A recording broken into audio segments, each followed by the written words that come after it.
Musnahlah kau.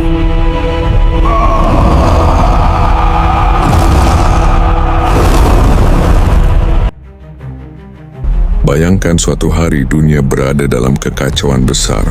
Perang, kelaparan, dan ketakutan melanda berbagai negeri. Di tengah kekacauan itu muncul seorang lelaki yang mengaku sebagai Tuhan. Ia mampu melakukan hal-hal yang tampak seperti keajaiban. Banyak orang mulai mengikutinya. Orang itu dikenal dalam hadits sebagai Al-Masih Ad-Dajjal.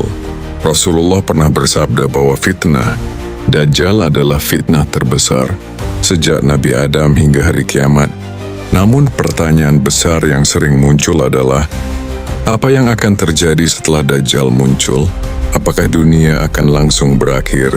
Atau justru akan terjadi rangkaian peristiwa besar lainnya? Dalam video ini kita akan melihat kronologi peristiwa setelah kemunculan Dajjal menurut hadis Nabi. Ketika Dajjal muncul, ia akan berkeliling dunia dengan sangat cepat. Dalam hadits disebutkan bahwa ia akan berkeliling bumi hanya dalam waktu singkat. Ia akan mendatangi berbagai kota dan negeri. Namun ada dua tempat yang tidak dapat ia masuki. Mekah, Medina. Kedua kota ini dijaga oleh malaikat. Ketika Dajjal mencoba masuk, malaikat akan menghalanginya. Namun di banyak tempat lain, Dajjal akan berhasil menipu banyak manusia. Dajjal akan membawa berbagai fitnah yang sangat kuat. Ia akan menunjukkan sesuatu yang tampak seperti menghidupkan orang mati.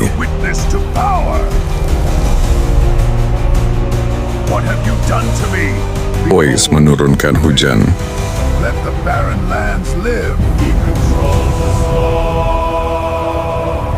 Menumbuhkan tanaman. Banyak orang yang lemah imannya akan percaya bahwa Dajjal memiliki kekuatan ilahi. Karena itu Rasulullah memperingatkan umatnya untuk berhati-hati. Beliau bahkan mengajarkan doa khusus agar umat Islam dilindungi dari fitnah Dajjal. Dalam hadis disebutkan bahwa banyak orang beriman akan menjauh dari kota-kota. Mereka akan berlindung di pegunungan atau tempat terpencil, karena mereka tidak ingin bertemu dengan Dajjal. Pada masa ini dunia akan mengalami masa yang sangat sulit. Kelaparan dan kekacauan meluas.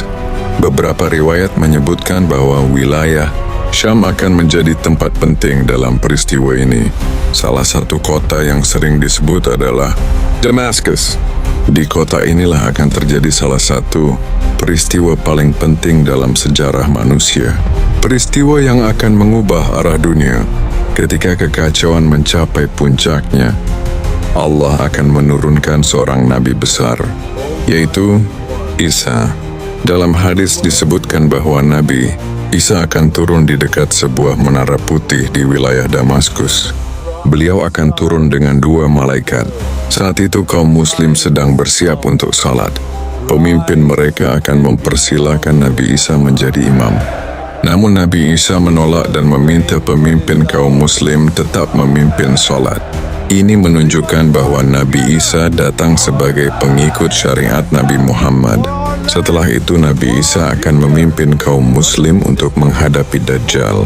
Pasukan Dajjal akan mulai mundur ketika melihat Nabi Isa. Karena dalam hadits disebutkan bahwa Dajjal tidak mampu menghadapi Nabi Isa. Akhirnya Dajjal akan melarikan diri. Namun Nabi Isa akan mengejarnya. Pertempuran terakhir akan terjadi di dekat kota Lod. Di tempat inilah Nabi Isa akhirnya membunuh Dajjal. Setelah Dajjal dibunuh, dunia akan memasuki masa yang sangat berbeda. Banyak riwayat menyebutkan bahwa bumi akan dipenuhi kedamaian. Permusuhan antar manusia berkurang. Keadilan ditegakkan. Nabi Isa akan memimpin dunia dengan keadilan. Namun rangkaian peristiwa akhir zaman belum selesai. Masih ada peristiwa besar lainnya.